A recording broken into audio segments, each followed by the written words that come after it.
Velha, vai viver sua vida, deixa a nossa em paz. Meu filho gritou isso na frente dos vizinhos. Fiquei em silêncio, mas meus olhos disseram tudo. 3 dias depois, ele recebeu uma carta. Eu tinha me mudado para o exterior, mas antes deixei um bilhete que o fez perder o chão. Meu filho gritou essas palavras na frente de todo mundo, na calçada. Com os vizinhos olhando pela janela, alguns até pararam de regar as plantas para escutar melhor. Velha, vai viver sua vida, deixa a nossa em paz. A voz dele ecoou pela rua inteira como um tapa na cara. Eu fiquei ali, parada, com a mão ainda segurando a alça da minha bolsa de tecido floral. Aquela que eu mesma costurei há 15 anos. Meus olhos não choraram naquele momento, mas disseram tudo. Disseram que algo dentro de mim acabava de morrer. 3 dias depois, Rodrigo recebeu uma carta registrada. Quando abriu, o rosto dele perdeu toda a cor. Eu tinha me mudado para o exterior. Mas antes, deixei um bilhete que o fez perder o chão. E se você ficou até agora se perguntando como uma mãe chega a esse ponto, como uma mulher de 68 anos toma coragem para assumir da vida do próprio filho, então fica comigo, porque essa história vai te fazer repensar tudo o que você acha que sabe sobre família. Antes de continuar, se você gosta de relatos reais como esse, de histórias que mostram que nunca é tarde para recuperar sua dignidade, se inscreve no canal e ativa o sininho. Porque aqui eu não conto histórias de vítima. Eu conto histórias de mulheres que decidiram reagir. Meu nome é Neuza. E eu preciso voltar um pouco no tempo para você entender como eu cheguei naquele momento, parada na calçada, ouvindo meu único filho me chamar de velha como se eu fosse um móvel velho que atrapalha na sala. Eu sempre fui costureira. Desde menina, aprendi com minha mãe a dar pontos perfeitos, a transformar retalhos em algo bonito. Quando meu marido, o Walter, morreu num acidente de moto, eu tinha só 32 anos e o Rodrigo tinha apenas 6. Eu pensei que o mundo tinha acabado. Lembro do velório, do cheiro de flores brancas que me dava náusea, do peso de segurar a mão do meu filho pequeno enquanto as pessoas sussurravam "coitada, tão nova viúva". Mas eu não quis ser coitada. Eu quis ser forte. Peguei a máquina de costura que era da minha mãe, botei na sala e comecei a fazer roupas para fora. Vestidos de festa, uniformes escolares, ajustes. Trabalhava até a mão doer, até a vista embaralhar de tanto olhar para os pontinhos miúdos. O Rodrigo cresceu vendo eu trabalhar. Ele fazia lição de casa na mesma mesa onde eu cortava tecido. A gente comia arroz com ovo muitas vezes, mas nunca faltou amor. Nunca faltou conversa. Eu falava para ele: "Meu filho, a gente não tem muito, mas o que a gente tem é nosso, e dignidade ninguém tira". Com o tempo, a costura foi crescendo. Abri uma pequena confecção, contratei 2 moças para me ajudar. Não era luxo, mas dava para viver com conforto. E eu sonhava com uma coisa: ver meu filho formado, ver ele de beca, de capelo, recebendo diploma, porque eu não tive isso. Parei de estudar para casar. E o Walter também não teve. Mas o Rodrigo ia ter. Quando ele passou no vestibular para a administração, eu chorei tanto que molhei o papel da aprovação. Mas a faculdade era particular. Mensalidade de R$ 1.850 por 4 anos. Eu fiz as contas, daria em torno de R$ 180 mil no total, com reajustes. Eu não tinha isso, mas eu tinha o apartamento que minha mãe me deixou quando morreu. Um 2 quartos simples, mas numa localização boa. Vendi e usei o dinheiro para pagar a faculdade do meu filho. Continuei morando de aluguel, mas com o coração cheio. Porque ele ia ser alguém na vida. E ele foi. Rodrigo se formou, arrumou emprego numa empresa de logística, começou a ganhar bem. Continuou morando comigo até os 28 anos. A gente tinha uma relação boa. Ele me levava para o cinema, sentava comigo no sofá para assistir novela, me chamava de minha rainha. Eu lembro de um dia, ele chegou com uma caixa de brigadeiro e falou: "Mãe, tudo o que eu sou, eu devo à senhora". Eu guardei aquelas palavras como quem guarda joia. Mas então veio a Patrícia. ela entrou na vida do Rodrigo como uma rajada de vento que bagunça tudo. Bonita, eu admito. Cabelo alisado, unhas sempre feitas, roupas de marca. Trabalhava como gerente de loja de cosméticos. Quando o Rodrigo me apresentou ela, eu tentei ser simpática. Preparei uma torta de frango, arrumei a mesa, botei a toalha de crochê que eu tinha feito. Mas a Patrícia mal tocou na comida. Ficou mexendo no celular e fazendo comentários sutis. Ah, Rodrigo me falou que a senhora costura. Que charmoso. O tom não era de elogio, era de deboche. Eu engoli seco. Tentei ignorar, afinal, era a namorada do meu filho. Eu queria que ele fosse feliz. Eles casaram 2 anos depois, numa festa que eu paguei metade. 18 mil reais da minha parte. A Patrícia queria tudo do bom e do melhor. Buffet chique, vestido importado. E eu dei, porque era o casamento do meu filho. E mãe faz isso, né? Mãe dá. Mas a partir daquele casamento, tudo mudou. Devagar, mas mudou. Primeiro foram as visitas. Eu ligava para marcar de ir na casa deles e a Patrícia sempre tinha uma desculpa. Ah, Neuza, hoje não dá, a gente vai sair. Hoje a casa tá uma bagunça. A gente tá cansado. Rodrigo concordava com tudo que ela dizia. Começou a me chamar de Neuza também, ao invés de mãe. Pequeno detalhe, mas que doía como agulha enfiada. Depois veio a neta, Melissa. Minha netinha linda, de olhos castanhos iguais aos do Rodrigo. Quando ela nasceu, eu quis ficar no hospital, ajudar. Mas a Patrícia disse que a mãe dela ia ficar. Não tinha espaço para mim. Eu segurei a dor e esperei. Quando finalmente pude ver a Melissa, com 3 semanas de vida, eu segurei aquele bebezinho no colo e prometi que ia ser a melhor avó do mundo. Mas a Patrícia não deixou. As visitas começaram a ser agendadas. Eu não podia mais aparecer de surpresa.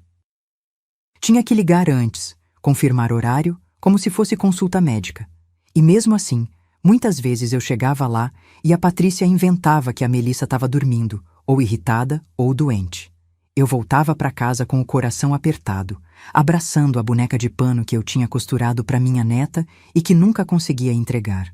Mas o pior ainda não tinha acontecido, e foi justamente esse pior que me trouxe até aquele dia, na calçada, ouvindo meu filho me humilhar. Mas para você entender a pancada que eu levei, eu preciso te contar o que aconteceu antes. Preciso te contar sobre o dinheiro. Sabe aquele ditado que diz: quem vê cara não vê coração? Pois é. Quem olhava para mim naquela época via uma senhora de 68 anos, aposentada, que vivia numa casinha alugada no bairro da Vila Mariana. Quem via de fora achava que eu era só mais uma vovó que passava o dia assistindo programa de auditório e regando samambaia. Mas por dentro eu carregava uma história que pesava mais que saco de cimento. Eu construí minha vida sozinha. E quando eu digo sozinha, eu não estou exagerando. Depois que o Walter morreu, não teve ombro amigo, não teve ajuda de parente, não teve governo pagando conta. Teve eu, minha máquina de costura, e a certeza de que eu precisava criar meu filho com dignidade. Lembro do primeiro ano sem o Walter. Eu acordava às 5 da manhã, preparava café com pão, levantava o Rodrigo, vestia ele com o uniforme que eu mesma costurava, porque comprar pronto era caro demais. Levava ele na escola, voltava correndo, sentava na máquina e trabalhava até a hora de buscar ele. E quando ele dormia, eu continuava. Muitas noites eu costurei até 2, 3 da madrugada. Os dedos sangravam de tanto furar com a agulha. A coluna doía de ficar curvada. Mas eu não parava, porque eu tinha um propósito. Eu olhava para o meu filho dormindo com aquela carinha de anjo e pensava: ele vai ter uma vida melhor que a minha. Ele vai estudar, ele vai ser alguém. Conforme o Rodrigo foi crescendo, a confecção também cresceu. Eu consegui alugar um espaço pequeno, uns 40 metros quadrados, e contratei a Cida e a Jo para me ajudar. 2 mulheres batalhadoras igual a mim. A gente produzia uniformes para escolas, vestidos para festa, conjuntos para lojas do bairro. Não era império, mas dava para sustentar 3 famílias. E para mim, isso era muito. O Rodrigo me via trabalhar. Ele cresceu ali, no meio de tecidos, linhas, barulho de máquina. Eu sempre conversei muito com ele. Sentava na beirada da cama dele, à noite, e contava histórias. Não aquelas de princesa e castelo. Eu contava histórias de luta, de gente que não desistiu. Falava do meu pai, que foi pedreiro a vida inteira e nunca roubou um tijolo. Falava da minha mãe, que criou 5 filhos lavando roupa para os outros. Eu queria que ele entendesse o valor das coisas. E ele parecia entender. O Rodrigo era carinhoso. Me abraçava antes de dormir. Quando ficava doente, eu fazia sopa e ele dizia: "Mãe, a senhora é a melhor cozinheira do mundo." Besteirinha, né? Mas para mim era tudo. Quando ele entrou na adolescência, continuou sendo bom filho. Não dava trabalho. Estudava, tirava notas boas, ajudava nas tarefas de casa. Eu tinha tanto orgulho dele que parecia que ia explodir. Mostrava o boletim para todo mundo. "Olha, meu filho tirou 9 em matemática." Eu era aquele tipo de mãe chata que acha que o filho é perfeito. E aí veio o vestibular. Rodrigo queria fazer administração. Ele sonhava em trabalhar numa empresa grande, em usar terno, em ter uma carreira sólida. Eu apoiei. Ajudei ele a estudar. Comprei apostilas que custavam os olhos da cara. E quando saiu o resultado, eu nunca vou esquecer daquele dia. Ele chegou correndo em casa com o papel na mão.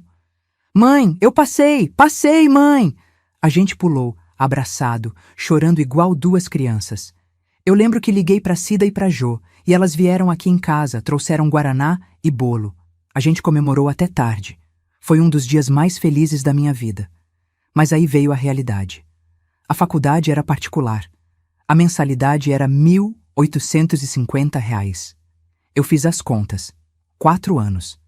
Mais ou menos uns R$ 90.000, fora material, transporte, alimentação.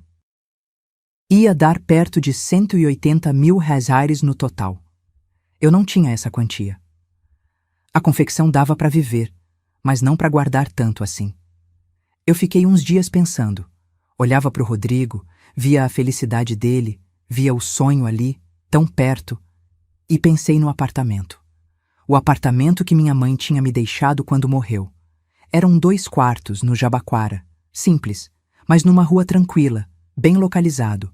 Valia uns R$ 200.000. Eu não pensei 2 vezes. Botei à venda. Quando contei para o Rodrigo, ele ficou desesperado.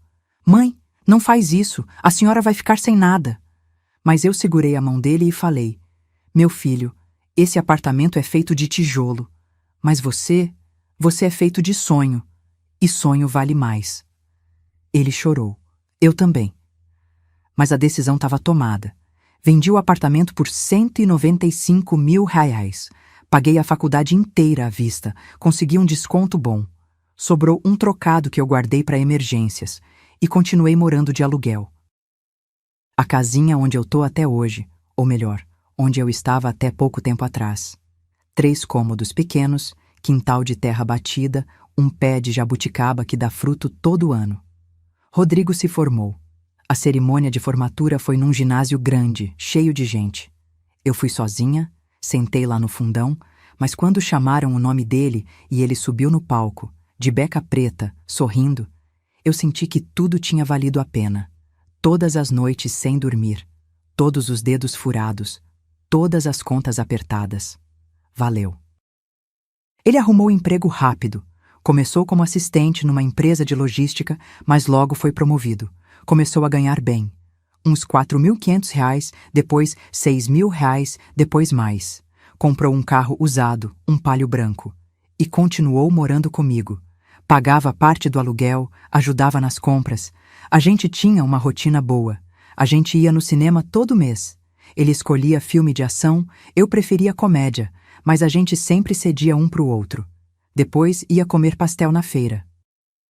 Coisas simples, mas que deixavam meu coração quentinho. Ele me chamava de minha rainha. Dizia que um dia ia me dar uma casa, que ia me levar para conhecer a praia, que ia cuidar de mim quando eu ficasse velhinha. E eu acreditei.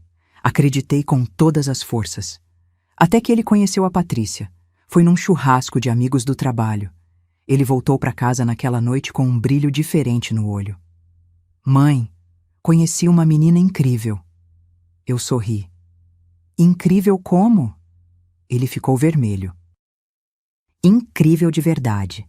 Bonita, inteligente, cheia de planos. Eu fiquei feliz. Meu filho merecia ser feliz, merecia amar e ser amado. Eu só queria conhecer ela. E aí foi que começou o primeiro nó na minha garganta. A primeira vez que a Patrícia veio aqui em casa, eu caprichei. Limpei tudo até brilhar. Fiz torta de frango, arroz de forno, um pudim de leite. Botei a toalha de mesa de crochê que eu tinha feito à mão, aquela branca com flores azuis. Arrumei flores no vaso. Passei perfume. Queria causar boa impressão. Quando ela entrou pela porta, eu notei o jeito dela olhar em volta. Um olhar rápido, mas avaliativo. Ela era bonita mesmo. Cabelo liso e comprido, escova perfeita, maquiagem impecável, roupa de marca.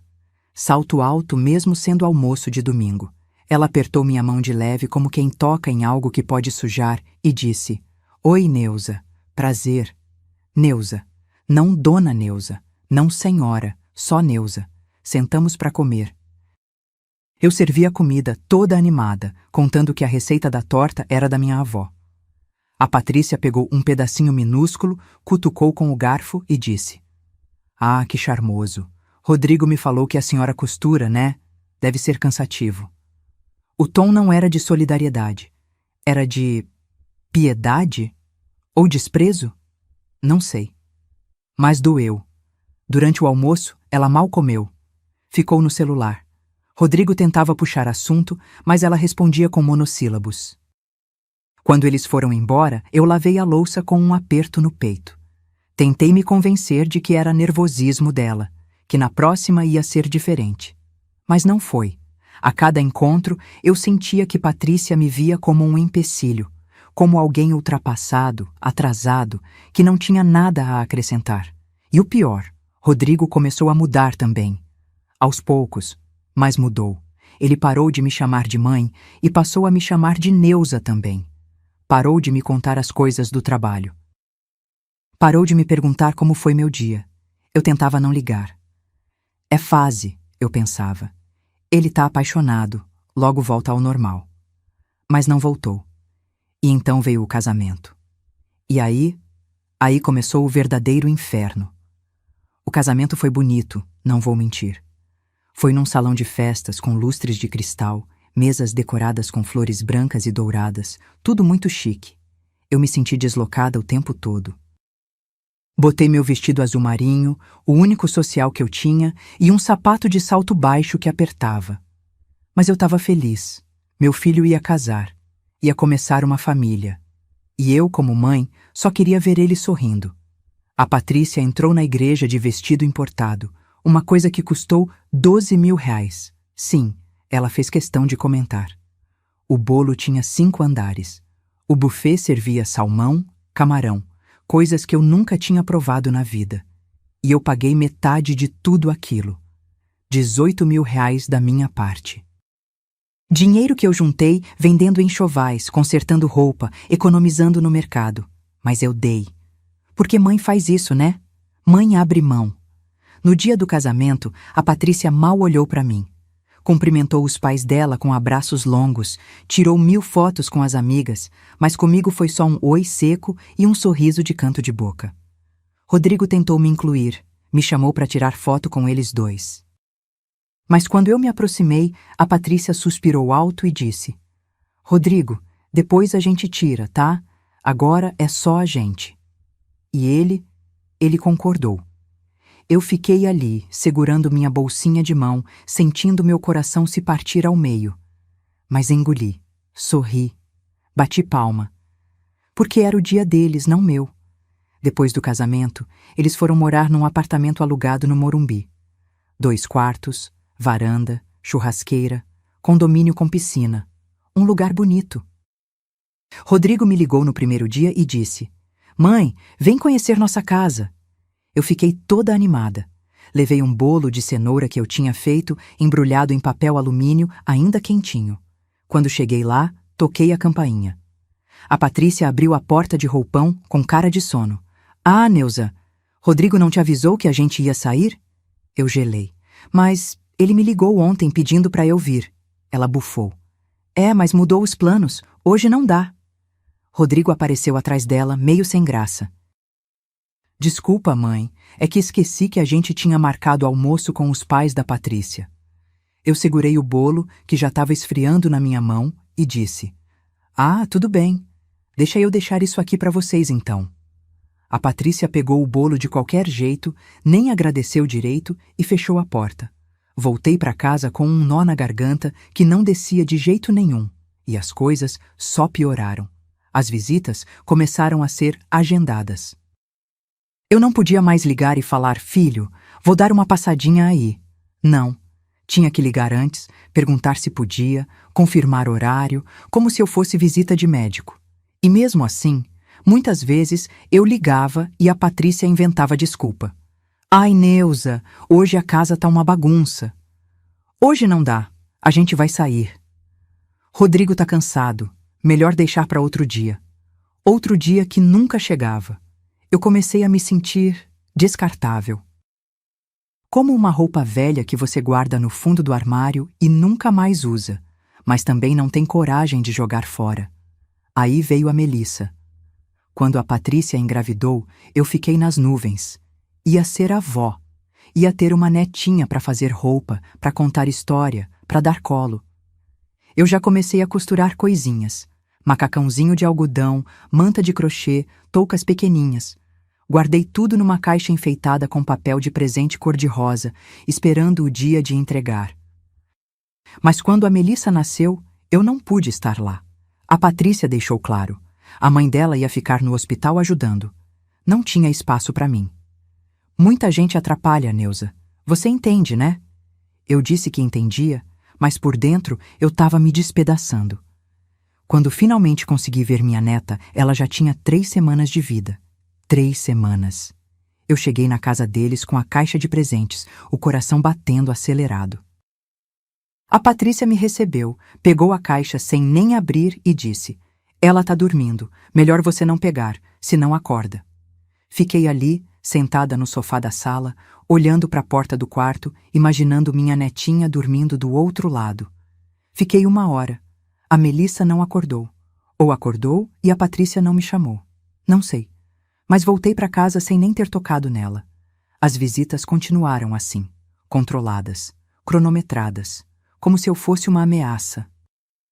Eu ligava para perguntar se podia ver a Melissa, e a Patrícia sempre tinha uma desculpa na ponta da língua. Ah, ela tá com febre. Ela tá irritada hoje. Ela tá na casa da minha mãe. Quando eu finalmente conseguia ir, ficava meia hora, no máximo. E a Patrícia ficava ali, de pé, de braços cruzados, me vigiando. Como se eu fosse fazer alguma coisa errada. Um dia eu levei uma boneca de pano que eu tinha costurado. Passei 2 dias fazendo. Cabelo de lã amarela, vestidinho azul com florzinhas bordadas, sapatinho vermelho. Entreguei para Melissa, que tinha uns 2 anos na época. Ela adorou, abraçou a boneca e saiu correndo pela casa.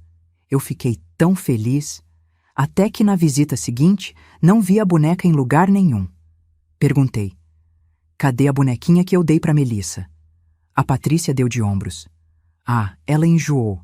Demos para uma instituição. Demos para uma instituição, como se fosse lixo. Eu mordi a língua. Não falei nada, mas naquela noite chorei tanto que molhei o travesseiro inteiro. Rodrigo? Rodrigo não fazia nada. Ele concordava com tudo que a Patrícia dizia. Quando eu tentava conversar com ele, ele me cortava. Mãe, a Patrícia tá certa. Você precisa entender que a gente tem nossa vida agora. Mãe. Pelo menos nesse momento ele ainda me chamava de mãe. Mas o tom era frio, distante, como se eu fosse um peso que ele tinha que carregar. Eu comecei a me sentir invisível. E então veio o aniversário da Melissa. Ela ia fazer 4 anos. Eu fiquei esperando o convite. Esperei e nada. 1 semana antes, liguei. Filho, que horas é a festa da Melissa? Eu quero levar um presente legal. Silêncio do outro lado da linha. Depois ele respondeu: Mãe, é que a festa vai ser pequena, só criança da escola dela. Nada demais. Só criança da escola. Eu não fui convidada para o aniversário da minha própria neta. Eu desliguei o telefone e fiquei ali, sentada na cadeira da cozinha, olhando para o nada. Tinha um bolo de fubá no forno, o cheiro doce tomando conta da casa. Mas eu não sentia cheiro de nada. Não sentia nada. Só um vazio enorme, crescendo dentro de mim como um buraco sem fundo. 3 dias depois, vi as fotos no Facebook. A festa foi numa buffet infantil, com pula-pula, piscina de bolinhas, decoração tema Frozen. Tinha umas 50 pessoas. Os pais da Patrícia estavam lá, sorrindo. Os amigos do Rodrigo tirando selfie. E eu não fui convidada. Naquele dia, alguma coisa dentro de mim começou a rachar. Não quebrou ainda, mas rachou, porque eu percebi que não era esquecimento, não era descuido, era proposital. A Patrícia estava me apagando da vida do meu filho. E ele estava deixando. Eu tentei conversar com o Rodrigo. Marquei de encontrar ele num shopping, porque na casa dele eu não podia mais ir sem agendamento prévio. Sentei com ele numa praça de alimentação, tomando um café aguado, e falei: Filho, eu tô sentindo que vocês não querem mais que eu faça parte da vida de vocês. Ele desviou o olhar. Mãe, não é assim. É que a Patrícia acha que você interfere muito. Fica dando palpite, sabe? Interferir? Eu mal via minha neta. Mal pisava na casa deles. Mas eu não gritei. Não bati na mesa. Eu só perguntei com a voz embargada: E você? O que você acha? Rodrigo ficou em silêncio. E aquele silêncio disse tudo. Ele tinha escolhido o lado dela. Voltei para casa naquele dia com uma certeza dolorida. Meu filho tinha se perdido. E eu não sabia se conseguiria encontrá-lo de novo. Mas o pior ainda estava por vir. Porque 3 meses depois daquela conversa, o Rodrigo apareceu na minha casa. Mas não veio sozinho. Veio com a Patrícia. E veio pedir dinheiro. Eles chegaram num sábado à tarde. Eu estava no quintal, regando as plantas, quando ouvi a campainha. Abri o portão e levei um susto. Rodrigo e Patrícia, os dois arrumados, sorrindo. Eles seguravam uma sacola da padaria. Trouxemos pão de queijo, mãe. Aquele que a senhora gosta. Fazia meses que eles não vinham aqui. E agora apareciam assim do nada, com pão de queijo e sorrisos. Alguma coisa não estava certa. Mas eu deixei entrar. Fiz café, botei o pão de queijo no prato, sentei com eles na mesinha da cozinha. A Patrícia estava estranhamente simpática. Ai, Neuza, que casa aconchegante. Sente o cheiro do café? Essas coisas simples que a gente esquece de valorizar, né? Ela nunca tinha elogiado nada na minha casa. Nunca. E agora vinha com esse papo? Rodrigo comeu 2 pães de queijo, tomou café e ficou enrolando. Conversa fiada sobre o tempo, sobre o trabalho, sobre a Melissa. Até que a Patrícia cutucou ele com o cotovelo. Sutil. Mas eu vi. Ele limpou a garganta. Mãe, na verdade, a gente veio aqui porque a gente precisa conversar uma coisa com a senhora. Meu coração apertou. Fala, filho! Ele trocou um olhar com a Patrícia. Ela deu um sorrisinho de incentivo, e aí ele soltou. É que apareceu uma oportunidade incrível, um investimento. Um amigo meu da empresa abriu uma franquia de açaí e tá convidando sócios. É um negócio garantido, mãe. Ele já tem 3 lojas e tá expandindo. Dá lucro certo. Eu fiquei quieta, esperando ele continuar. O problema é que a entrada para a sociedade é de R$ 95.000. A gente tá juntando, mas ainda falta. E a gente pensou, será que a senhora não poderia emprestar? R$ 95.000. Eu senti o chão fugir dos meus pés. Esse dinheiro era praticamente tudo que eu tinha, a minha reserva de emergência. O dinheiro que eu juntei vendendo uns tecidos que sobraram da confecção, fazendo uns bicos de costura aqui e ali, economizando centavo por centavo. Era o que me dava segurança. O colchão para qualquer imprevisto. Filho, isso é muito dinheiro. Eu sei, mãe, mas é um empréstimo. A gente devolve em 6 meses, com juros. A senhora vai receber R$ 105.000 de volta. 5.000 de lucro. A gente faz um contrato, tudo certinho. Patrícia se inclinou para frente, com aquele sorriso que não chegava nos olhos. Neuza, a gente nunca pediria isso se não fosse uma oportunidade real. A gente confia no Rodrigo. E a senhora não confia no seu próprio filho? E aí estava a armadilha. Porque se eu dissesse não, eu seria a mãe ruim. A mãe que não acredita no filho. A mãe egoísta que prefere o dinheiro parado no banco ao invés de ajudar a família. Eu olhei para o Rodrigo, para o meu filho, o menino que eu criei sozinha, que eu vesti, que eu alimentei, que eu paguei faculdade vendendo o apartamento que era meu único patrimônio. Olhei nos olhos dele e vi um homem que eu não reconhecia mais, mas vi também o menino de 6 anos que chorou no meu colo no dia do velório do pai. Deixa eu pensar, filho. Patrícia franziu a testa. Pensar? Neuza, a oportunidade é agora. Se a gente deixar passar, perde. Outro sócio entra no lugar.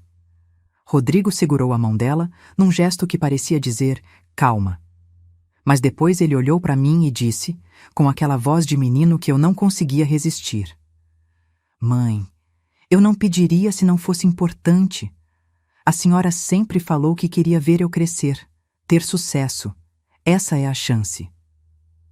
Eu respirei fundo. E cometi o maior erro da minha vida. Tá bom, eu empresto. O sorriso da Patrícia foi imediato, largo, triunfante. O do Rodrigo era mais contido, mas tinha alívio. Ele se levantou, veio até mim, me abraçou. Obrigado, mãe. A senhora não vai se arrepender, eu prometo. 3 dias depois, transferi os R$ 95.000 para a conta dele. Fizemos um contrato simples que a própria Patrícia digitou e imprimiu. Empréstimo de R$ 95.000 a ser devolvido em 6 meses com juros de 10%, totalizando R$ 105.000. Os dois assinaram. Eu assinei. Guardei o papel na gaveta com um aperto no peito que eu tentei ignorar. Nos primeiros 2 meses, eles foram simpáticos. Rodrigo ligava uma vez por semana. E aí, mãe, tudo bem? Patrícia até me mandou uma foto da Melissa pelo WhatsApp. Eu me segurei para não parecer carente demais, mas respondi cheia de emojis de coração. Mas no 3º mês, as ligações rarearam. Quando eu ligava, Rodrigo atendia rápido, apressado. Mãe, tô no trabalho, depois eu ligo de volta. E não ligava. No 4º mês, eu comecei a ficar preocupada. Não com o dinheiro ainda, mas com o distanciamento. Era como se, depois de conseguir o que queriam, eu tivesse voltado a ser invisível. E aí, chegou o 6º mês. O prazo do empréstimo. Eu esperei. Não cobrei logo no dia. Esperei 1 semana. 2. Quando se passaram 15 dias, eu liguei. Rodrigo atendeu, mas foi seco. Oi, mãe. Filho, é que já faz mais de 6 meses, do empréstimo. Silêncio. Mãe, o negócio tá indo bem, mas a gente ainda não conseguiu tirar o lucro. Precisa de mais um tempo. Quanto tempo? Não sei. Uns 3 meses, talvez. Eu engoli seco. 3 meses viraram 6. 6 viraram 8. E toda vez que eu perguntava, Rodrigo tinha uma desculpa. A franquia tá em fase de ajuste. A gente investiu em reformas. Tá quase, mãe. E a Patrícia? Quando eu perguntava para ela, era pior ainda. Neuza, a senhora tá sendo ansiosa. Negócio não dá retorno da noite pro dia. Relaxa. Relaxa? Eu tinha emprestado praticamente tudo o que eu tinha. E eles me mandavam relaxar? Mas o pior ainda não tinha acontecido. Porque 8 meses depois do empréstimo, eu descobri algo que me fez cair de joelhos no chão da cozinha.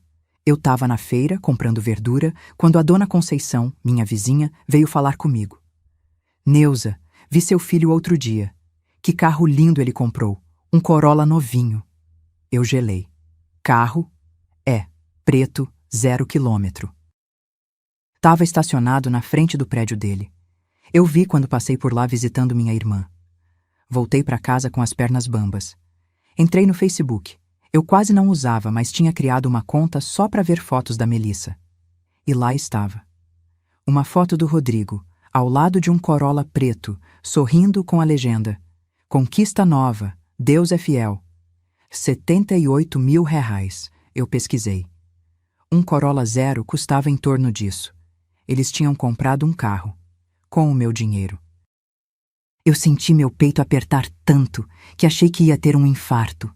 Sentei no chão, encostei a cabeça na parede e deixei as lágrimas caírem. Porque não era só sobre o dinheiro, era sobre a traição, sobre a mentira, sobre olhar nos meus olhos e me enganar sabendo que eu tinha vendido meu apartamento para pagar a faculdade dele. No dia seguinte eu liguei. Estava decidida a confrontar. Rodrigo atendeu com preguiça. Fala, mãe. Vi a foto do carro. Silêncio. E daí? E daí? Minha voz saiu trêmula. Rodrigo, você me deve R$95 mil. Como você compra um carro de quase R$80 mil? Mãe, o carro foi parcelado e é problema meu o que eu faço com o meu dinheiro. O meu dinheiro. Não era o dinheiro dele, era o meu. E ele sabia disso. Mas, filho, você prometeu devolver em 6 meses. Eu vou devolver. Para de me pressionar. A senhora tá parecendo agiota. Agiota. Ele me chamou de agiota. Eu desliguei o telefone. E fiquei ali, sentada na cozinha, ouvindo o barulho do relógio de parede. Tic-tac, tic-tac, como se o tempo tivesse parado. E foi ali que a rachadura dentro de mim aumentou. E começou a doer. Doer de verdade. Porque eu percebi que não era só desrespeito, era crueldade. Mas o que eu não sabia, o que eu não imaginava, era que o pior de tudo ainda estava por vir. Depois daquela ligação, eu passei 3 dias sem conseguir comer direito. O estômago revirado, a cabeça pesada, o coração partido em tantos pedaços que eu nem sabia mais como juntar. Eu olhava para o teto à noite e ficava repassando tudo na cabeça. Cada sacrifício, cada noite mal dormida costurando, cada conta que eu deixei de pagar para garantir que meu filho tivesse roupa limpa, comida na mesa, material escolar. E agora ele me chamava de agiota. Tentei me convencer de que era só um momento de raiva, que ele ia ligar, pedir desculpas, explicar. Mas os dias foram passando. 1 semana, 2, 3 e nada. Até que, num sábado de manhã, eu decidi ir até a casa dele. Não avisei. Não liguei antes, eu simplesmente fui. Peguei o ônibus, desci no Morumbi, caminhei até o prédio. Meu coração batia descompassado. Eu não sabia o que ia dizer, mas eu precisava olhar nos olhos do meu filho e entender. Quando foi que eu perdi ele? Cheguei no portão do condomínio. O porteiro me reconheceu. Eu já tinha ido lá algumas vezes. Boa tarde, dona Neuza. Vai visitar o Rodrigo? Eu forcei um sorriso. Vou sim. Ele pegou o interfone, ligou pro apartamento, ficou esperando. Ninguém atendeu. Estranho. O carro dele tá na garagem. Ele tentou de novo. Nada. Eu pedi. Deixa eu subir. Por favor. Eu sou a mãe dele. O porteiro hesitou, mas acabou liberando. Subi no elevador, as pernas tremendo. Cheguei na porta do apartamento 504. Respirei fundo. Toquei a campainha. Ouvi vozes lá dentro. Risadas. A televisão ligada. Toquei de novo. A Patrícia abriu a porta. Ela estava de moletom, com o cabelo preso num coque bagunçado, sem maquiagem. Quando me viu, o rosto dela fechou na hora. Neuza, o que você está fazendo aqui? Vim falar com o Rodrigo. Ele está ocupado. Patrícia, eu só quero conversar. 5 minutos. Ela suspirou, revirando os olhos. Rodrigo! Ela gritou para o corredor. Sua mãe está aqui. Minha mãe. Não a Neuza. Minha mãe. Mas o jeito que ela falou era como se fosse um fardo. Rodrigo apareceu de bermuda e camiseta, com cara de sono. Quando me viu, ele franziu a testa. Mãe? A senhora não avisou que ia vir. Eu sei, filho, mas é que a gente precisa conversar. Ele trocou um olhar com a Patrícia. Ela cruzou os braços, encostou no batente da porta e ficou ali, me encarando. Não me convidou para entrar. Ficamos os três ali, na porta, como se eu fosse uma vendedora de enciclopédia. Filho, eu queria entender sobre o dinheiro. Faz mais de 8 meses. Você disse que ia devolver em 6. Rodrigo bufou. Mãe, já falei. O negócio tá em andamento. Não dá para tirar dinheiro agora. Mas você comprou um carro. Eu já expliquei isso. O carro foi parcelado. Mas, Rodrigo, eu emprestei tudo o que eu tinha. Eu preciso desse dinheiro. Eu tenho contas, Patrícia me cortou. Neuza, a gente também tem contas. A gente tem uma filha. Você acha que é fácil criar criança? Tudo é caro. Escola, roupa, médico. Você precisa parar de pensar só em você. Só em mim? Eu senti uma onda de calor subir pelo corpo. Patrícia, eu não tô pensando só em mim. Eu só quero o que é meu. O que é seu? Ela deu uma risada seca. Você emprestou para o seu filho. Não foi investimento, não foi doação, foi empréstimo. A gente vai devolver quando puder. Mas ficar cobrando toda hora, isso é constrangedor. Constrangedor. Eu olhei para o Rodrigo, esperando que ele dissesse alguma coisa. Que ele me defendesse. Que ele lembrasse de tudo que eu fiz. Mas ele só olhou para o chão. E foi nesse silêncio que alguma coisa dentro de mim quebrou de vez. Tá bom. Minha voz saiu baixa, tremida. Desculpa incomodar.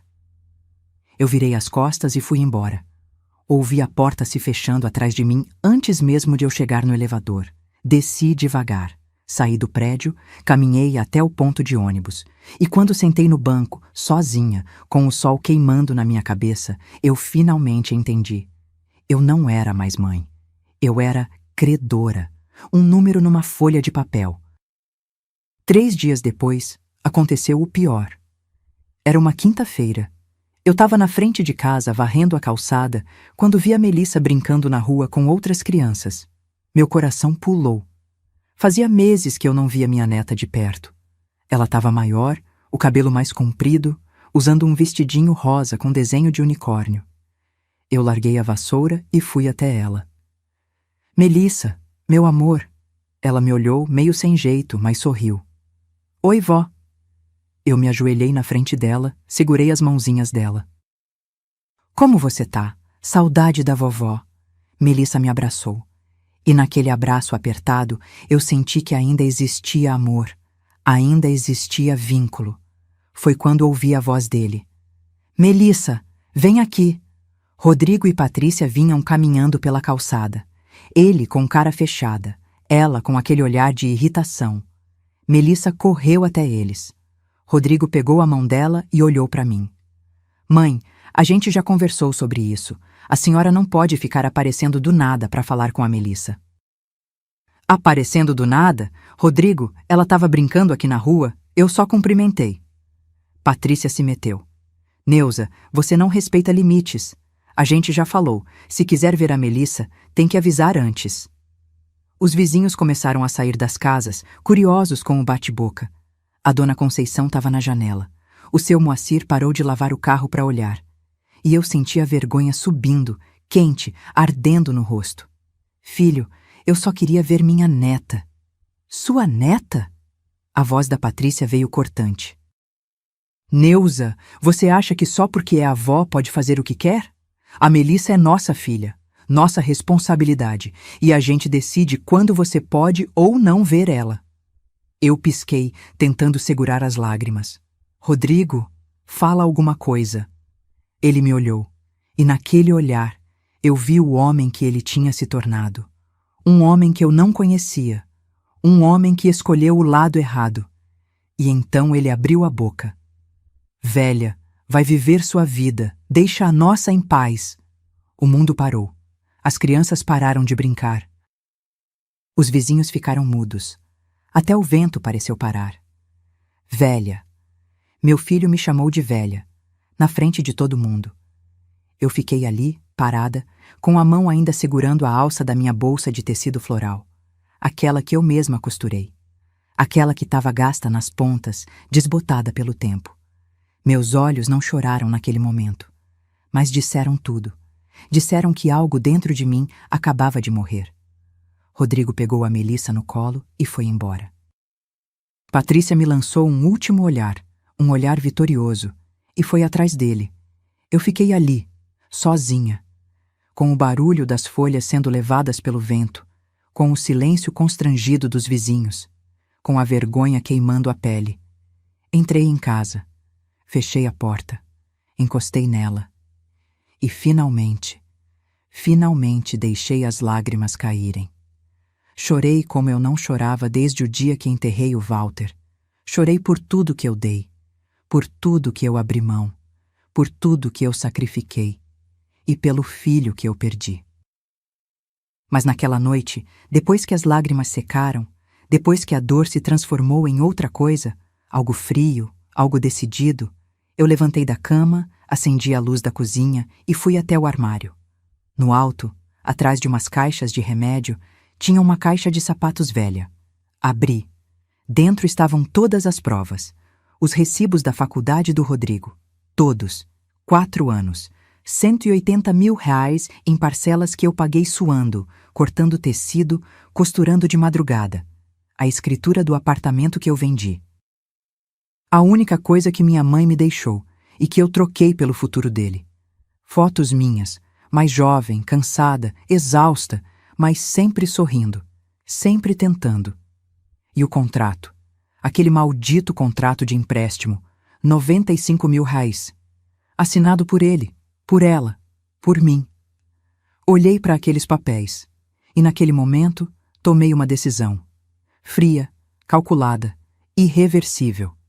Se eles queriam que eu vivesse minha vida, então era isso que eu ia fazer, mas não do jeito que eles imaginavam. Eu não dormi naquela noite. Fiquei sentada na mesa da cozinha, com a caixa de sapatos aberta na minha frente, olhando para cada papel, cada foto, cada prova de uma vida inteira de sacrifício.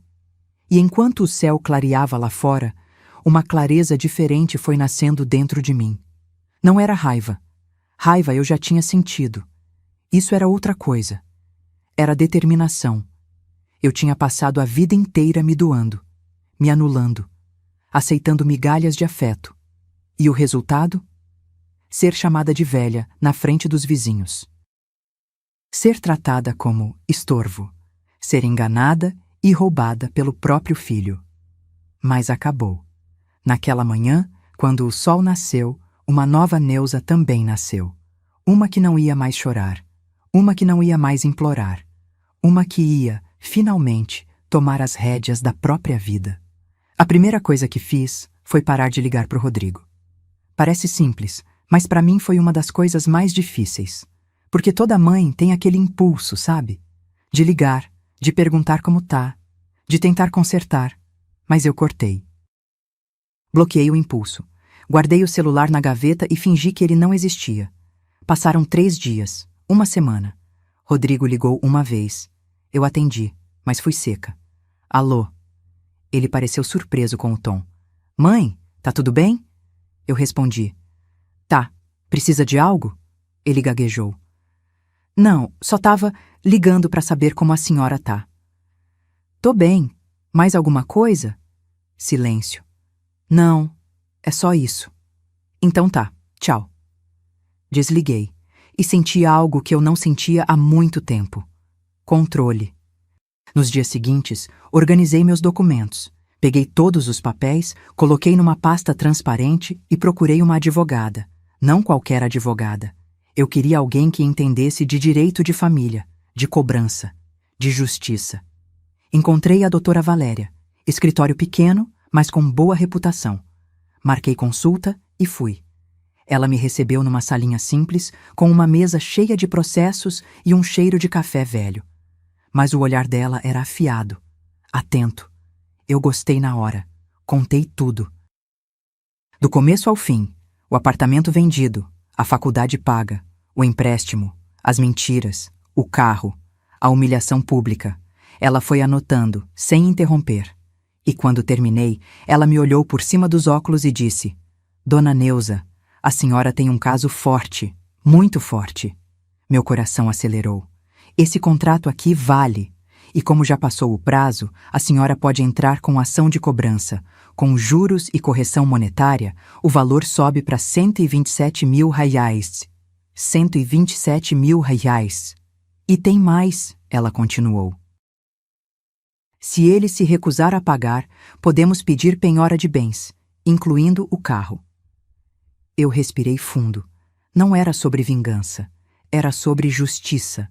Era sobre mostrar para o meu filho que ações têm consequências, que mãe não é banco, que respeito não se negocia. Vamos em frente, eu disse. A doutora Valéria sorriu. Ótimo. Vou preparar tudo. Saí daquele escritório com a coluna mais ereta, com a cabeça erguida. Pela primeira vez em meses, eu senti que não era mais vítima. Eu estava reagindo. Mas não era só sobre o processo. Tinha outra coisa. Voltei para casa e fiz uma ligação. Pro Portugal, para minha prima Dalva. A Dalva tinha se mudado para Lisboa uns 10 anos atrás, quando casou com um português. A gente sempre manteve contato, mas à distância. Ligação de aniversário, mensagem no Natal, essas coisas. Mas naquele dia, eu liguei por outro motivo. Neuza! Que surpresa! A voz dela veio alegre, com aquele sotaque misturado, metade brasileiro, metade português. Dalva. Eu preciso de um favor. Expliquei tudo. A situação com o Rodrigo, o desrespeito, a humilhação e o que eu estava planejando. Ela ficou em silêncio por um tempo. Depois disse: Prima, você sabe que pode contar comigo, sempre. Se quiser vir para cá, minha casa é sua. Tem certeza? Não quero dar trabalho. Trabalho? Neuza, você me ajudou quando eu mais precisei. Lembra quando minha mãe ficou doente e você costurou aquele enxoval inteiro de bebê para eu vender e juntar dinheiro para o remédio? Eu nunca esqueci. Vem, por favor, vem recomeçar aqui. Eu fechei os olhos e pela primeira vez em muito tempo senti esperança. Vou sim, mas não fala para ninguém ainda, tá? Isso é segredo. Segredo guardado. Desliguei e fiquei ali, sentada no sofá da sala, olhando para as paredes da minha casinha.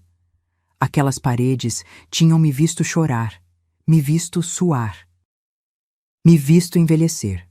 Mas agora iam me ver partir. Nos dias seguintes, comecei a me preparar. Em silêncio, sem alarde. Vendi alguns móveis. Não todos, para não levantar suspeita. Mas a máquina de costura velha, a estante que estava quebrada, umas cadeiras que eu não usava. Anunciei em grupos de Facebook, em classificados. O dinheiro foi entrando aos poucos. Doei roupas para uma instituição de caridade do bairro. Separei as que eu realmente usava e guardei numa mala pequena. O resto, fora. Eu estava desapegando. E cada coisa que eu doava, cada móvel que eu vendia, era como se eu tivesse tirando um peso das costas. Paralelo a isso, a doutora Valéria foi avançando com o processo. Ela me ligava para dar atualizações. Dona Neuza, entrei com a ação hoje. Seu filho vai ser notificado em alguns dias. Eu agradeci, o coração batendo forte. E então, 3 semanas depois daquela humilhação na calçada, eu procurei um contador. O seu Reinaldo, um senhor de uns 60 anos, de óculos grosso e jeito paciente. Ele me ajudou a organizar tudo: imposto de renda, aposentadoria, transferência de documentos, tudo certinho, tudo legal. A senhora vai morar fora por quanto tempo? Ele perguntou. Não sei, talvez para sempre. Ele me olhou curioso, mas não perguntou mais nada. Só fez o trabalho dele. Comprei a passagem. Voo direto. São Paulo, Lisboa. Data: daqui a 1 semana. 1 semana. Meu coração apertou quando confirmei a compra. Porque era real. Estava acontecendo. Eu ia embora. Ia deixar o país. Ia deixar tudo. Inclusive meu filho. Mas ele não era mais meu filho. Não do jeito que eu conhecia. Ele tinha se tornado outra pessoa. E eu? Eu precisava me tornar outra pessoa também. Durante esses dias, Rodrigo ligou 2 vezes. Das 2, eu fui educada, mas distante. Não falei do processo. Não falei da viagem. Não dei pista nenhuma. Só disse que estava tudo bem. Que estava cuidando da vida. E ele, inocente ou arrogante demais para perceber, achou que estava tudo normal. 3 dias antes da viagem, recebi a ligação da doutora Valéria. Dona Neuza, ele foi notificado. A notificação chegou hoje. Meu estômago revirou. E agora? Agora ele tem prazo para responder. Provavelmente vai tentar entrar em contato com a senhora. Mas não se preocupe, eu cuido de tudo daqui. A senhora pode ir tranquila. Tranquila. Não sei se eu estava tranquila, mas estava decidida. Na véspera da viagem, fiz uma última coisa. Sentei na mesa da cozinha, peguei papel e caneta e escrevi uma carta. Não foi fácil. Tive que reescrever 3 vezes, porque as palavras precisavam ser certas. Precisavam doer, mas também precisavam libertar.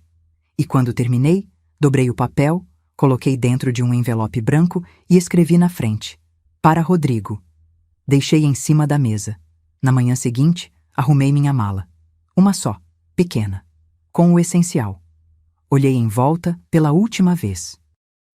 A casinha simples, o quintal com o pé de jabuticaba, a cozinha onde eu costurei tantas roupas, onde eu chorei tantas lágrimas. Tranquei a porta. Deixei a chave com a dona Conceição, que chorou quando eu disse que ia viajar por um tempo. Cuida da casa para mim, Conceição. E quando meu filho vier perguntar, entrega isso aqui para ele. Dei o envelope. Peguei o táxi. Fui pro aeroporto. Fiz check-in. Embarquei. E quando o avião decolou e eu vi São Paulo ficando pequena lá embaixo, eu fechei os olhos e respirei fundo. Pela primeira vez em 68 anos, eu estava vivendo só para mim. E isso não era egoísmo. Era sobrevivência. O voo durou 10 horas. 10 horas em que eu não dormi nem um minuto. Fiquei olhando pela janelinha, vendo o oceano lá embaixo, escuro, infinito, e pensando em tudo que eu estava deixando para trás, pensando no que me esperava à frente. Quando o avião pousou em Lisboa, o sol estava nascendo. Eu desci com as pernas bambas, o coração acelerado, e ali, no meio daquele aeroporto cheio de gente falando diferente, com placas em português, mas não exatamente o meu português, eu tive um segundo de pânico. O que eu tinha feito? Mas aí eu vi ela, a Dalva, parada ali no desembarque, segurando uma placa improvisada com meu nome. Quando nossos olhos se encontraram, ela largou a placa e veio correndo.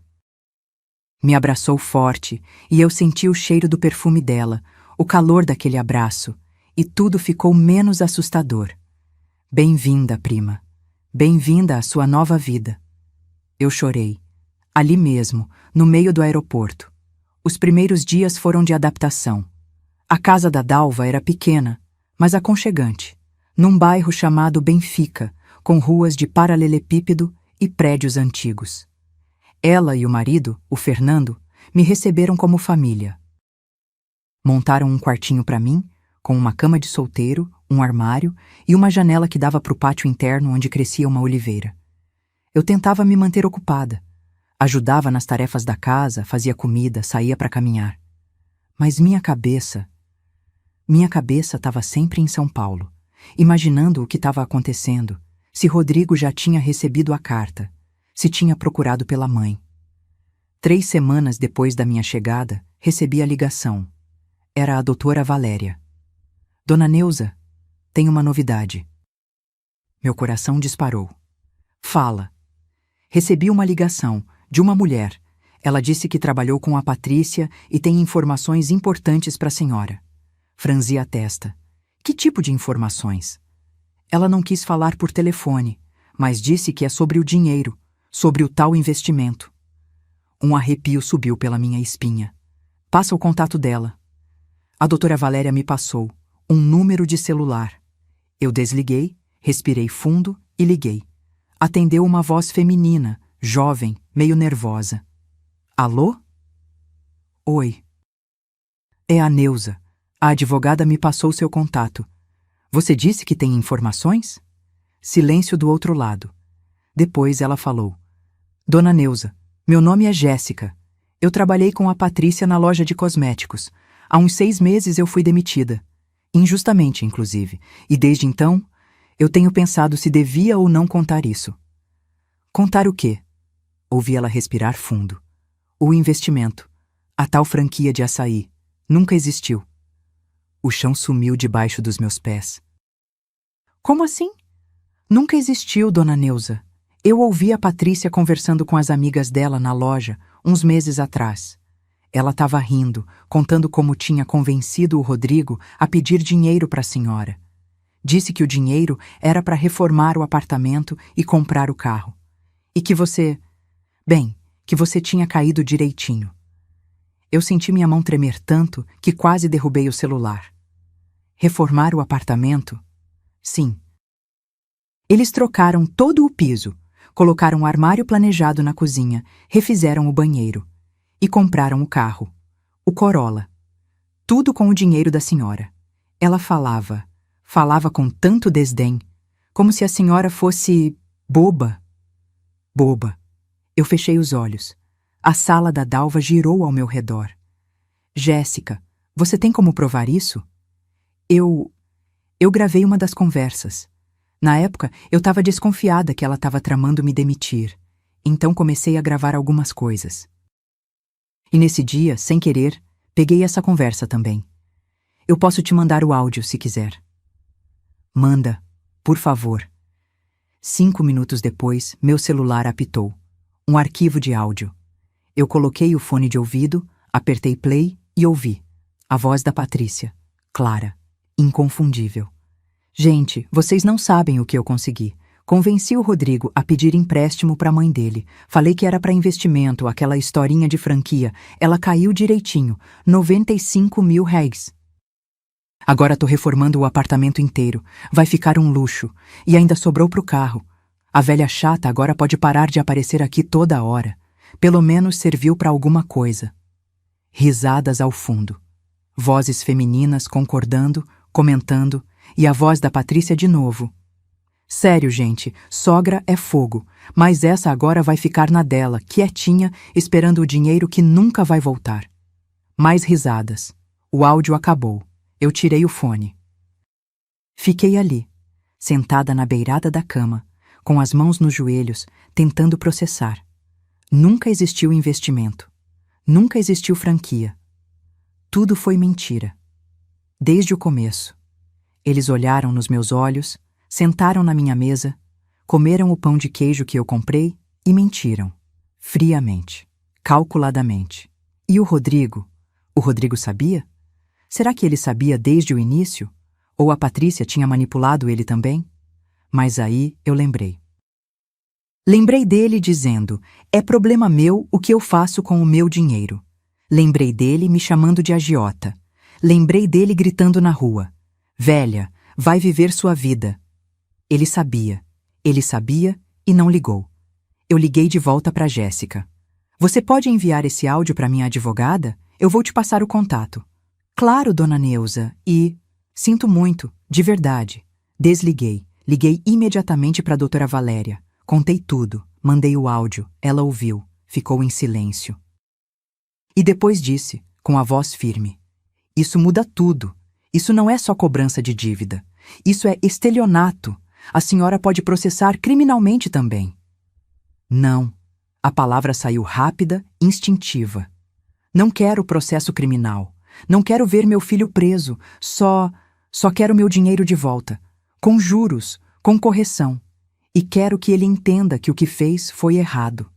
A doutora Valéria respirou fundo. Entendo. Então vamos usar esse áudio como prova na ação civil. Vai fortalecer muito o caso. Ele não vai ter para onde correr. Desliguei e fiquei ali, olhando para a parede branca do quarto. Aquela informação não me quebrou, porque eu já estava quebrada há muito tempo. Mas ela me deu algo que eu precisava: clareza. Eu não tinha perdido meu filho por acidente. Eu não tinha perdido ele porque ele se apaixonou pela pessoa errada. Eu perdi ele porque ele escolheu me perder. Escolheu me usar. Escolheu me descartar. E essa escolha era dele.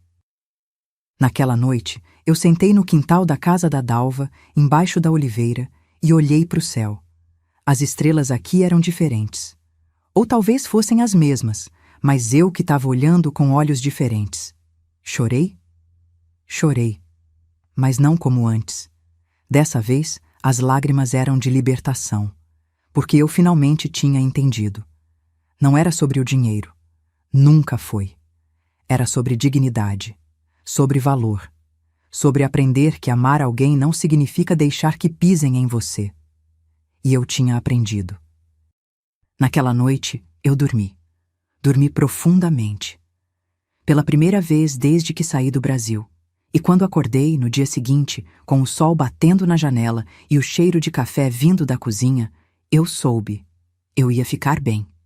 Não por causa do processo, não por causa da justiça que viria, mas porque eu tinha tomado a decisão mais importante da minha vida. Eu tinha escolhido a mim mesma. Mas antes de eu contar como tudo terminou, eu preciso voltar um pouco. Voltar para aquele dia. O dia em que eu deixei a carta. Porque enquanto eu estava aqui em Lisboa, descobrindo a verdade, lidando com a dor e tentando reconstruir minha vida, lá no Brasil, uma bomba explodiu na vida do Rodrigo. Foi a dona Conceição quem me contou depois. Ela ligou, 3 dias depois que eu cheguei em Portugal, para me avisar que o Rodrigo tinha aparecido. Neuza, seu filho veio aqui procurando você. Tava desesperado. Perguntou onde você estava, quando ia voltar. Eu entreguei a carta como você pediu. Meu coração apertou. E ele, o que ele fez? Abriu ali mesmo, na calçada. Leu. E o rosto dele, Neuza. Nunca vi alguém ficar tão branco. As mãos dele tremiam.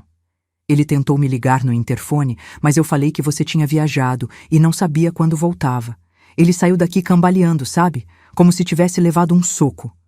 Eu desliguei, o coração pesado, e fiquei imaginando a cena. Rodrigo lendo aquela carta. Rodrigo entendendo finalmente o que tinha feito. Deixa eu te contar o que eu escrevi, porque aquelas palavras eu pesei cada uma, cada vírgula, cada ponto final. Rodrigo, se você está lendo isso, é porque finalmente se deu ao trabalho de me procurar. Não sei se foi por preocupação ou por necessidade, mas tanto faz. Eu não estou mais aí. Passei 3 dias pensando no que te dizer. Pensei em gritar, em xingar, em jogar na sua cara cada centavo que gastei, cada noite que não dormi, cada vez que chorei por você. Mas não. Isso seria fácil demais, e eu cansei de facilitar as coisas para você. Então vou te contar uma história. A história de uma mulher que ficou viúva aos 32 anos, com um filho de 6, sem profissão, sem dinheiro, sem futuro.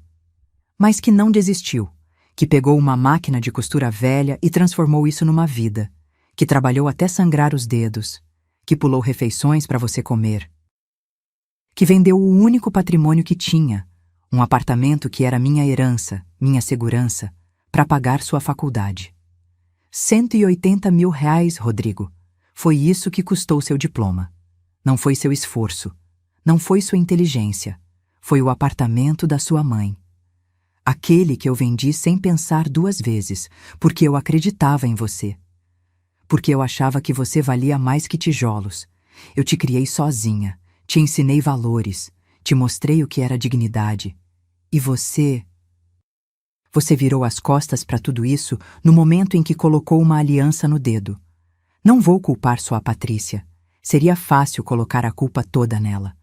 Mas você é um homem adulto. Você fez escolhas. E uma dessas escolhas foi me tratar como lixo.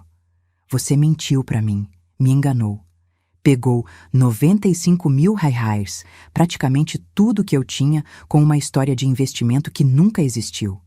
Comprou carro, reformou o apartamento e quando eu cobrei, você me chamou de agiota.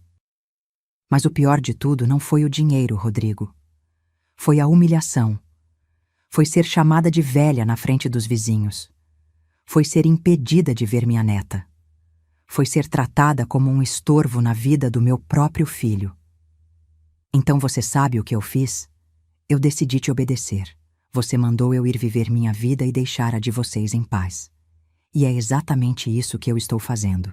Eu saí do país. Me mudei para o exterior. Vou recomeçar. Aos 68 anos, vou recomeçar do zero. Porque eu prefiro recomeçar sozinha do que continuar sendo humilhada perto de você. Ah, e sobre o dinheiro? Você vai ser notificado judicialmente. Entrei com ação de cobrança. O valor, com juros e correção, é de R$ 127.000. Você assinou um contrato. Vai ter que cumprir, e se não cumprir, seus bens serão penhorados, incluindo o carro que você comprou com o meu suor.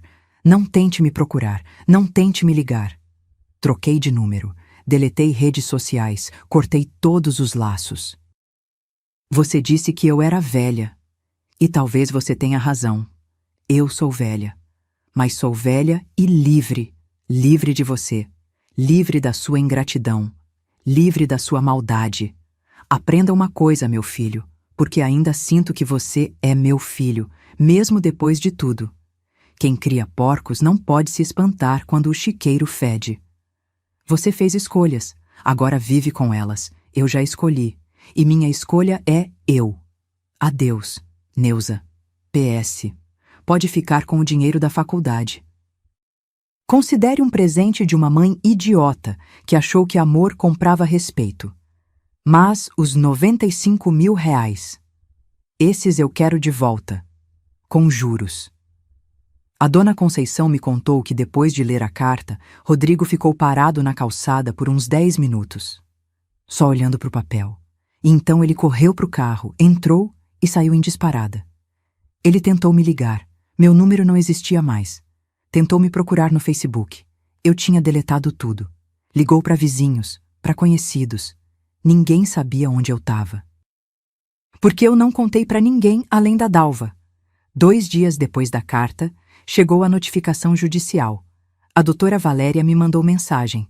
Ele foi oficialmente notificado. Tem 15 dias para responder. Rodrigo tentou contato através da advogada. Pediu meu telefone. Ela negou. Disse que toda a comunicação seria feita através dela. Ele mandou uma mensagem que a doutora Valéria me repassou. Mãe, por favor, me dá uma chance de explicar. Eu errei. Eu sei que errei. Mas a gente pode conversar? Por favor, não faz isso. Não me processa. A gente resolve de outro jeito. Eu li. E não respondi, porque não tinha mais nada para resolver. Não tinha mais conversa. Tinha um contrato assinado e tinha consequências. 2 semanas depois, ele tentou novamente. Mãe, eu vou vender o carro, vou parcelar tudo com a senhora. Mas por favor, volta. A Melissa está perguntando por você. Ela sente sua falta. Melissa, aquela parte doeu. Doeu muito, porque eu amava minha neta. Mas eu não podia mais me sacrificar. Não podia mais aceitar migalhas. Respondi através da advogada. O processo segue. Se ele quer quitar a dívida, que quite. Mas isso não muda nada entre nós. O que foi quebrado não tem mais conserto. E foi assim que tudo começou a desmoronar para ele. Porque vender o carro não ia ser suficiente. O carro valia R$ 78.000. Usado agora valia menos. E ele devia R$ 127.000. A Patrícia, quando descobriu tudo, o processo, a carta, o áudio que a Jéssica tinha gravado, entrou em pânico. A doutora Valéria me contou que eles tiveram uma briga feia. Os vizinhos ouviram gritos, Patrícia acusando Rodrigo de ser fraco, de ter deixado a velha fazer isso com eles. Rodrigo gritando de volta, dizendo que a culpa era dela, que foi ela quem inventou a mentira. O casamento começou a rachar, e no meio de tudo, a Melissa. Minha netinha, de apenas 7 anos, sentindo a tensão, ouvindo as brigas, perguntando pela avó que sumiu. A dona Conceição me contou que viu a menina chorando no portão, perguntando quando a vovó ia voltar. E eu chorei também. Chorei porque não era justo. Não era justo que ela pagasse pelos erros dos pais. Mas eu não podia voltar. Não podia me anular de novo. Porque se eu voltasse, tudo voltaria a ser como antes. Eu voltaria a ser a velha inconveniente. O banco que empresta e não cobra. A mãe que aceita qualquer coisa. E eu não era mais essa pessoa. Eu tinha me mudado, Não só de país. Eu tinha me mudado por dentro. 3 meses depois de eu ter saído do Brasil, recebi a notícia. Rodrigo tinha vendido o carro, tinha pegado um empréstimo no banco e tinha quitado a dívida. 127 mil reais. Na minha conta. Olhei para o extrato, para o valor ali, depositado. E não senti vitória, não senti alegria, senti alívio. Alívio de que tinha acabado, de que eu tinha imposto limite, de que eu tinha mostrado que ações têm consequências. Mas senti tristeza também, porque aquele dinheiro tinha custado meu filho. Ou melhor, tinha mostrado quem meu filho realmente era. Os meses seguintes foram de silêncio. Um silêncio pesado, cheio de coisas não ditas. Eu continuava em Lisboa, me adaptando, tentando construir uma rotina. Mas mesmo a quilômetros de distância, as notícias chegavam até mim, pelos vizinhos. Pela Dona Conceição, que virou minha informante não oficial, e pela própria doutora Valéria, que mantinha contato comigo. A vida do Rodrigo estava desmoronando, e eu não posso mentir, parte de mim sentia uma satisfação amarga. Mas outra parte doía. A Dona Conceição me ligou numa tarde de outubro. Neuza, preciso te contar uma coisa. Meu coração apertou. O que foi? Vi o Rodrigo ontem. Ele estava saindo do prédio, de ônibus. Vendeu o carro, né? Mas o pior é que ele estava com uma cara, sei lá, Neuza. Parecia 10 anos mais velho. Magro, barba por fazer, olheiras fundas. Eu fechei os olhos. E tem mais, ela continuou. Ouvi dizer que ele pegou um empréstimo grande no banco para quitar a dívida com você. Tá pagando parcelas altas. Uns 3.200 reais por mês, durante 4 anos. Tá apertado, muito apertado. 3.200 reais por mês. Quase metade do salário dele. E a Patrícia? Perguntei, mesmo sabendo que não devia me importar. A Dona Conceição suspirou. Aquela ali, tá que é uma fera. Tá cobrando ele o tempo todo. Já ouvi briga alta lá do prédio. Uma vez ela gritou que se arrependeu de ter casado com ele, que ele era um fracassado, que por culpa dele eles perderam tudo. Perderam tudo? Eles ainda tinham um apartamento, tinham emprego, tinham saúde. Eles não perderam tudo.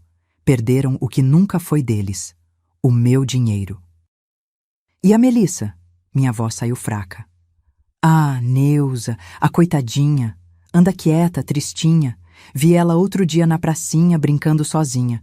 As outras crianças chamavam, mas ela não queria. Só ficou sentada no balanço, parada, olhando pro nada. Meu coração se partiu. Melissa não tinha culpa de nada. Ela era uma criança. Uma criança que perdeu a avó porque os pais foram gananciosos e cruéis. Mas eu não podia fazer nada. Eu não podia voltar e salvar todo mundo. Porque se eu voltasse, quem ia me salvar? 2 semanas depois, recebi outra ligação da Dona Conceição. Dessa vez, a notícia foi ainda pior. Neuza. O Rodrigo e a Patrícia se separaram. Fiquei em silêncio. Foi feio. Muito feio. Ela pegou a Melissa e foi morar com a mãe dela. Deixou ele no apartamento, mas disse que vai pedir pensão alta. O Rodrigo tá sozinho agora. Sozinho e quebrado. Sozinho e quebrado. As mesmas palavras que descreviam como eu me senti quando ele me humilhou na calçada. A diferença é que eu estava sozinha por escolha. Ele estava sozinho por consequência. Ele pergunta de mim? A pergunta saiu antes que eu pudesse segurar. Pergunta. Toda vez que me vê, pergunta. Dona Conceição, a senhora teve notícia da minha mãe? Eu digo que não. Que você pediu para não falar nada. E ele abaixa a cabeça e vai embora. Desliguei com um nó na garganta.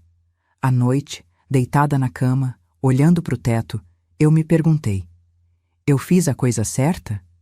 E a resposta, mesmo doendo, era sim. Porque se eu tivesse ficado, se eu tivesse perdoado sem consequências, tudo continuaria igual. Rodrigo continuaria me usando. Patrícia continuaria me humilhando. E eu continuaria morrendo aos poucos, engolindo desrespeito, fingindo que estava tudo bem. Eu não salvei meu filho, mas salvei a mim mesma. 1 mês depois da separação, recebi uma mensagem. Através da doutora Valéria. Rodrigo tinha escrito outra carta. Dona Neuza, ele pediu para eu repassar. A senhora quer que eu leia ou prefere que eu descarte? Eu respirei fundo. Lê. Ela leu. Mãe, eu não sei se a senhora vai ler isso. Não sei se a senhora se importa. Mas eu preciso escrever, nem que seja para dizer pro vazio. Eu estraguei tudo. Eu sei disso agora. Tarde demais, mas sei.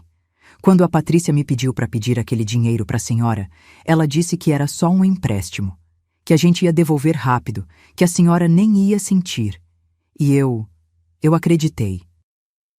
Ou melhor, eu quis acreditar, porque era fácil, era cômodo. Era mais fácil pegar o dinheiro da mãe do que ralar, economizar, esperar. Mas quando a gente comprou o carro, reformou o apartamento e a senhora começou a cobrar, eu entrei em pânico e, ao invés de ser homem, de assumir o erro, eu virei as costas. Eu te tratei mal, eu te humilhei e eu vou carregar essa culpa pro resto da vida. A Patrícia me deixou, levou a Melissa, disse que eu sou um fracassado, que arruinei tudo. E ela tá certa. Eu arruinei, mas não do jeito que ela pensa. Eu não arruinei o casamento, o dinheiro, o carro. Eu arruinei algo muito maior. A relação com a minha mãe. A mulher que me criou sozinha, que vendeu o apartamento para pagar minha faculdade, que nunca mediu esforços para me ver bem. E eu retribuí com ingratidão. Eu não mereço seu perdão. Eu sei disso. Mas eu precisava te falar. Eu sinto muito. Eu sinto muito por tudo.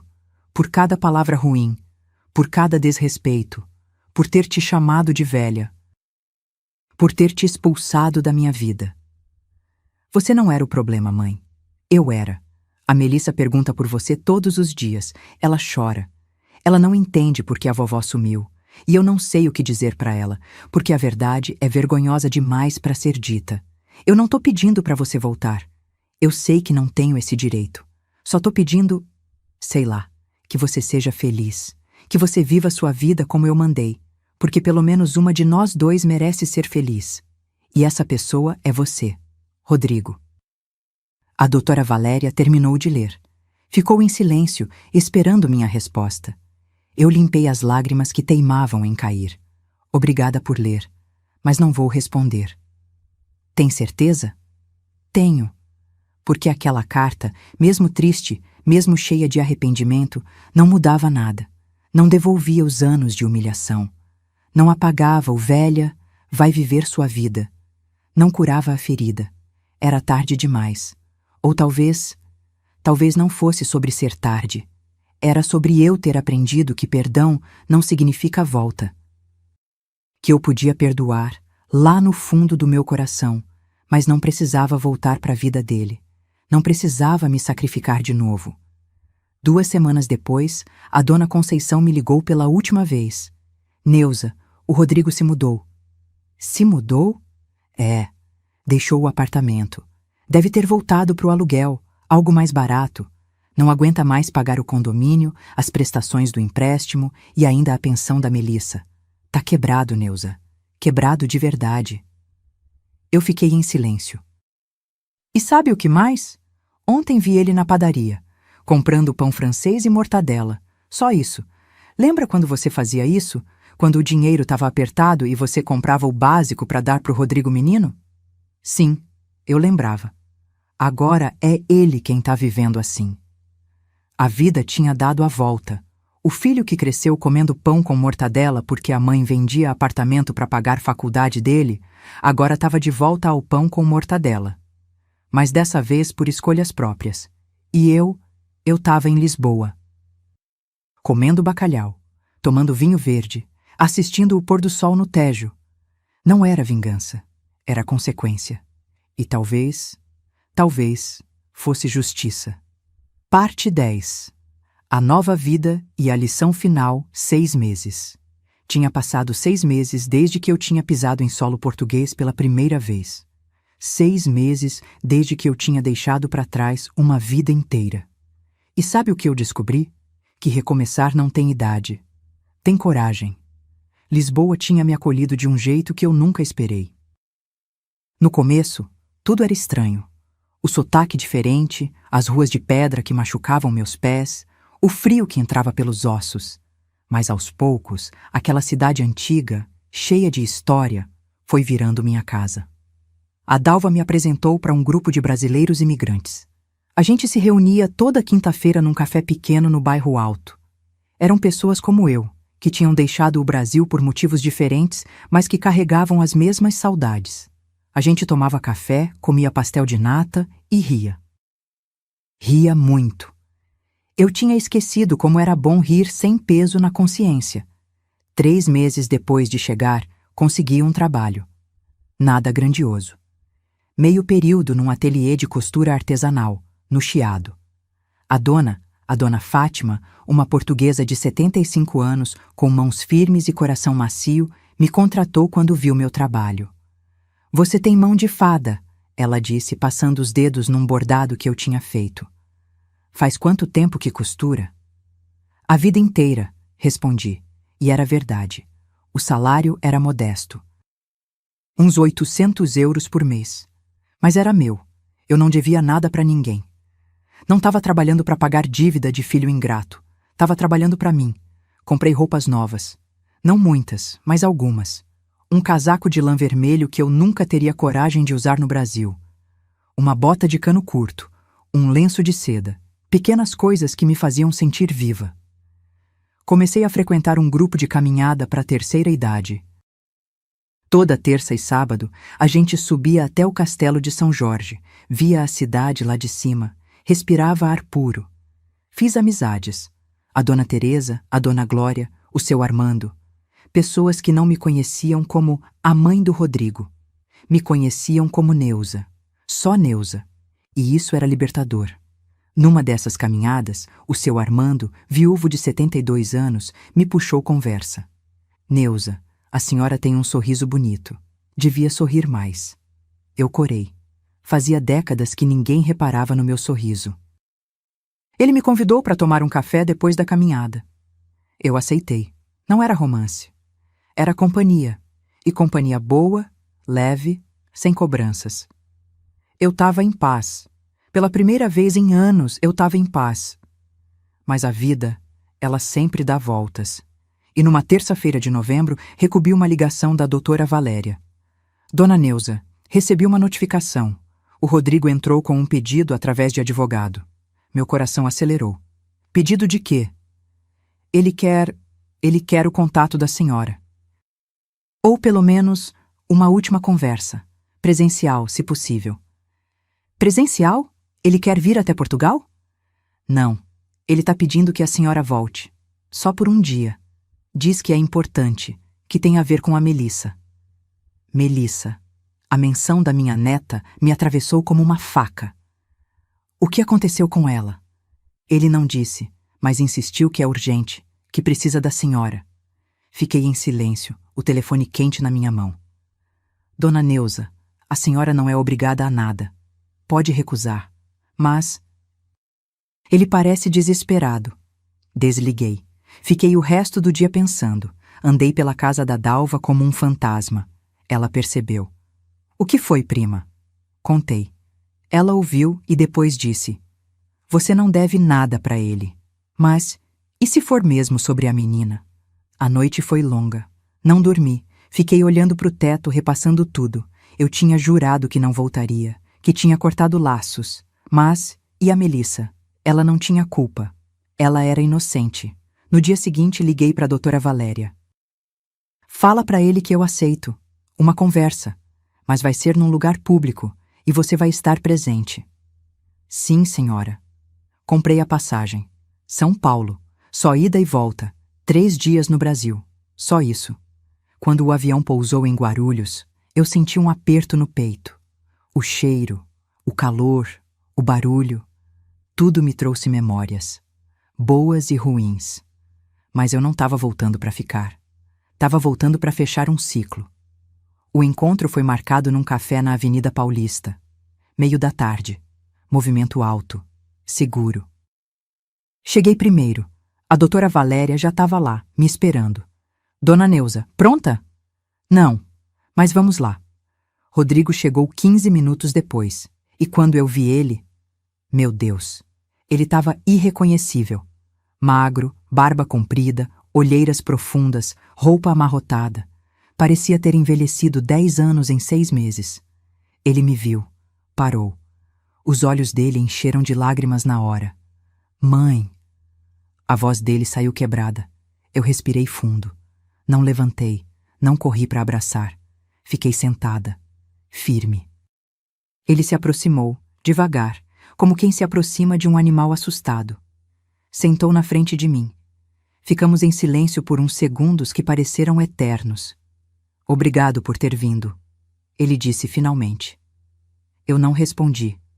Ele respirou fundo.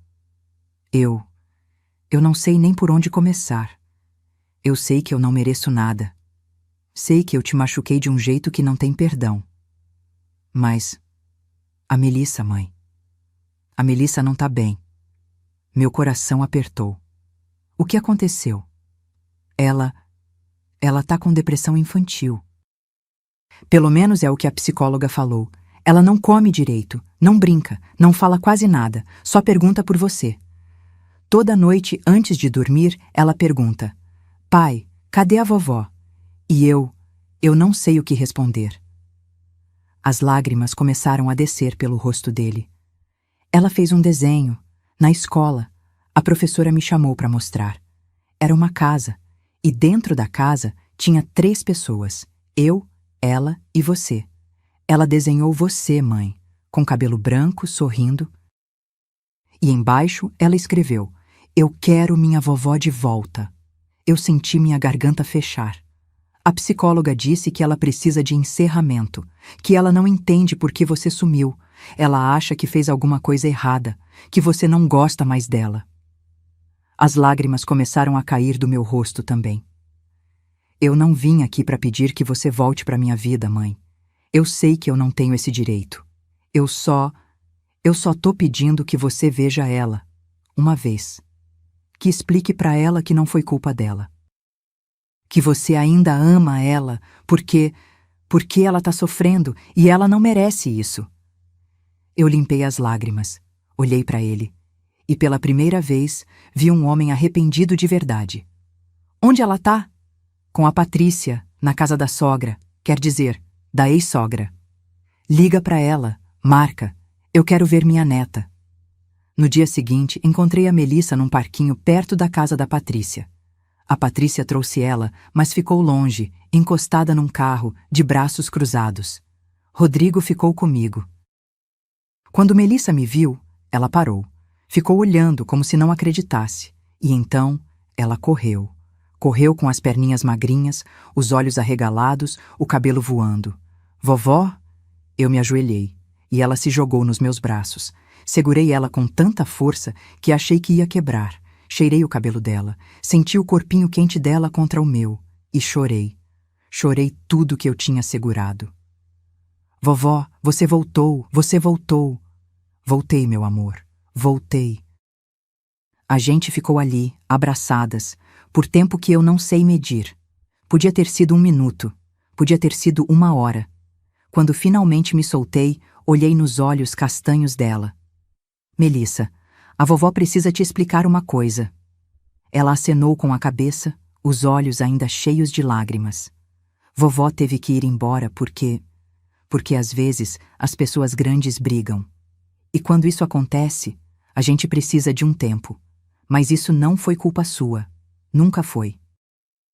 Você entende? Mas você não gosta mais de mim? Eu te amo mais que tudo nesse mundo. Você é minha netinha. E nada, nada nunca vai mudar isso.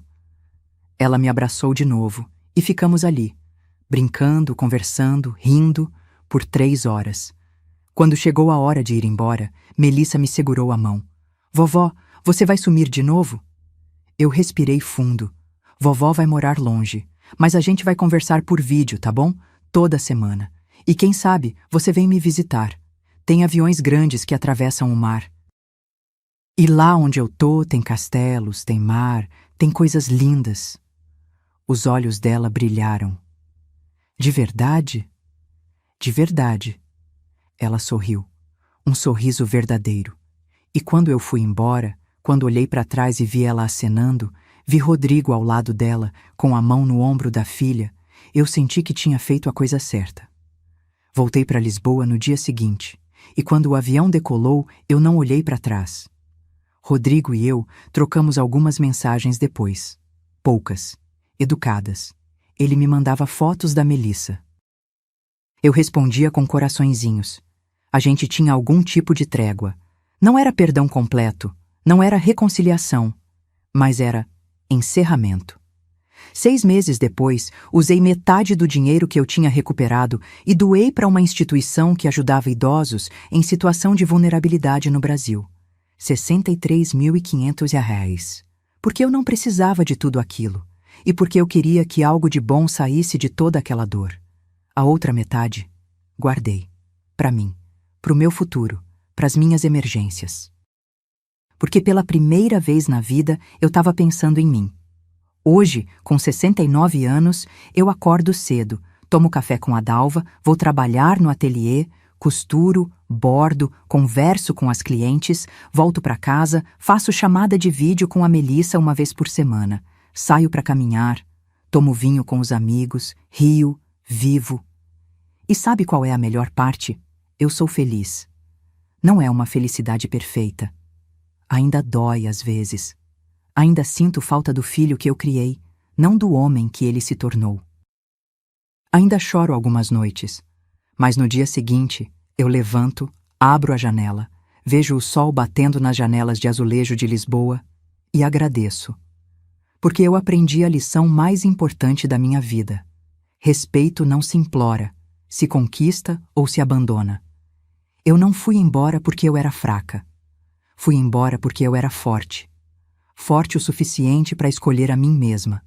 Forte o suficiente para não aceitar migalhas.